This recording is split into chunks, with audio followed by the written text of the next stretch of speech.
I'm going to say something that might make a few people uncomfortable. A child struggling doesn't mean a parent is failing or that they're failing, but the internet sure makes it feel that way. We are raising kids in a world where one bad grade, one meltdown, one off-track moment gets judged by people who will never live one single day inside your home.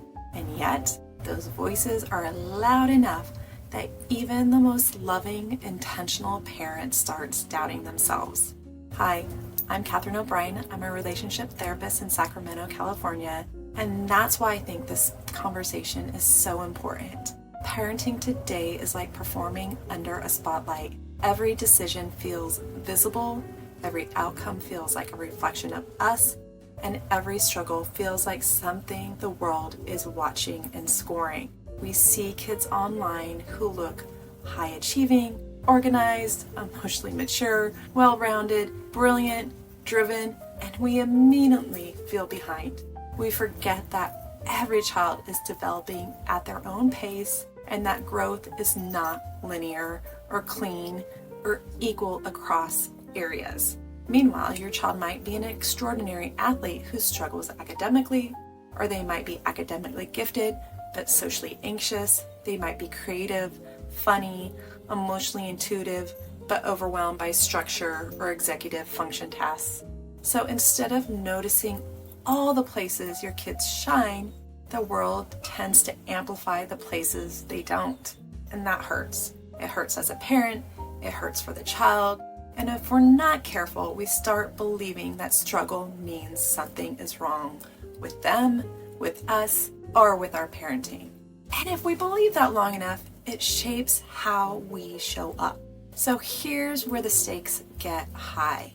When parents start questioning themselves because of judgment, especially judgment from people who don't know your child, we stop trusting our instincts. And when a parent doesn't trust themselves, kids can feel that uncertainty. They feel the pressure, they feel like their struggle is a problem instead of a process. And they begin to believe they are disappointing us instead of growing at their own pace. Children don't just need support, they need belief. They need parents who hold steady even when things are uneven. The enemy is not the struggle. The enemy is the shame we attach to the struggle. So let me share something a little personal. There was a season where one of my kids was thriving in a big, exciting ways, but was also struggling in an area the world tends to measure most. And even with all my training, with all my understanding as a therapist, I still felt the guilt. I still had the worry. I still had all the pressure. And I remember lying awake at night. What if people only see the struggle and not the brilliance? What if this affects their future? What if I'm not doing enough? And it took time and it took a lot of support, but something shifted and I stopped trying to eliminate their struggle and I started walking through it with them. And I stopped measuring the progress against other kids and I began measuring progress against who they were yesterday. And the more I practiced that, the lighter our home felt, the freer my child became, and the more I could see their whole self instead of just one slice of their story. Kids don't need us to remove every barrier. They need us to believe they can climb the barriers. So let's talk about how do we support children who are uneven, kids who shine in one place and struggle in another, without letting judgment or guilt take over. So here are some things that can make a difference and that you can actually begin using today. So praise effort more than outcome. When you praise a score, the pressure becomes do it again. But when you praise their persistence, their patience, their willingness to try again, you create internal confidence, the kind that doesn't disappear when things get hard. You can say things like, you worked so hard on that, or I noticed how you stuck with it even when you were frustrated. You are raising resilience. You're not raising perfection. Notice their strengths out loud and often. Kids rarely know they're good at something unless someone reflects it back. A strength isn't just a GPA or a trophy. It could be kindness, humor, problem solving, creativity, leadership, empathy, curiosity. When you say, I love how your mind works, or you notice things other people miss, you're reinforcing their identity, not their performance. And normalize uneven development. We don't expect toddlers to master walking, talking, sharing, and emotional regulation all at once. Why do we expect teens to excel in academics, social life, emotional control, organization, motivation, and future planning, all simultaneously? Growth isn't synchronized. You're not behind, they're not behind, you're folding. Stop comparison culture gently but firmly. Even subtle comparison can crush confidence. Instead of something like, look how well your cousin reads, try, look how far you've come from last month. The goal is not to shrink another child's shine, but to ground your child in their own growth and not someone else's timeline. And set micro goals instead of massive leaps. Kids don't need giant transformations, they need little wins. Instead of get better grades, try turn in one missing assignment this week.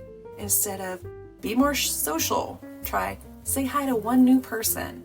Instead of be more organized, try put your backpack in the same spot every day. Small goals stack, small wins build momentum, and momentum becomes belief. And then create structure without shame. Many kids are struggling academically or emotionally. They're not lazy. They're often overwhelmed. They need scaffolding, not scolding. They need simple checklists, short work intervals, decluttered spaces, visual timers, after-school decompression before homework. Support says, I believe you can do this, and I'm here beside you. I'm not hovering over you. Protect your peace from judgment. Mute the accounts that make you feel less than. Step back from the comparison spaces. Protect your energy so you can show up grounded instead of anxious. Because when you feel confident in your parenting, your child feels safer in their process. You are allowed to curate your input. Celebrate what lights them up, even if the world doesn't value it yet. Not every child's brilliance is visible in grades, trophies, or traditional metrics. Some glow quietly, some bloom late, some bloom sideways. Celebrate their spark no matter what form it takes. Passion fuels persistence. Persistence builds mastery, and mastery grows confidence. Joy is a pathway even if it doesn't look linear or measurable yet. Again, you don't have to fix them. You only have to love them through it. Your role is not to remove every struggle. Your role is to stay connected through it. To say in words and in energy, you're safe with me, and you are more than your hard days. You are growing even when it's slow. You are raising a whole human. You're not a performance outcome. Remember, you are raising a whole human, not a performance outcome. Love is not measured by perfection, but by presence. And let me speak to parents whose child hasn't found their thing yet. Maybe your child isn't shining anywhere right now. Maybe they're overwhelmed or discouraged or shut down or even drifting.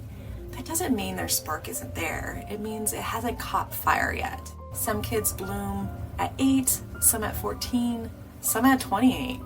Some in ways schools don't measure. Your belief in them now becomes the soil their confidence grows from later. You are loving a story still unfolding, and that is sacred work, if I do say so. So if you're raising a child who's uneven, who shines in some areas and struggles in others, or who is still searching for their spark, hear me. You are not behind, your child is not broken, and they are not failing. You are parenting with heart, presence, and belief, and that is enough. And one day, your child will look back and know how deeply they were loved, not because they performed, but because you were there. So to continue this conversation, you can check out the next video where we tackle a big one. That's stop doing too much for your kids and foster the independence without guilt. You can click right there. We can keep growing together.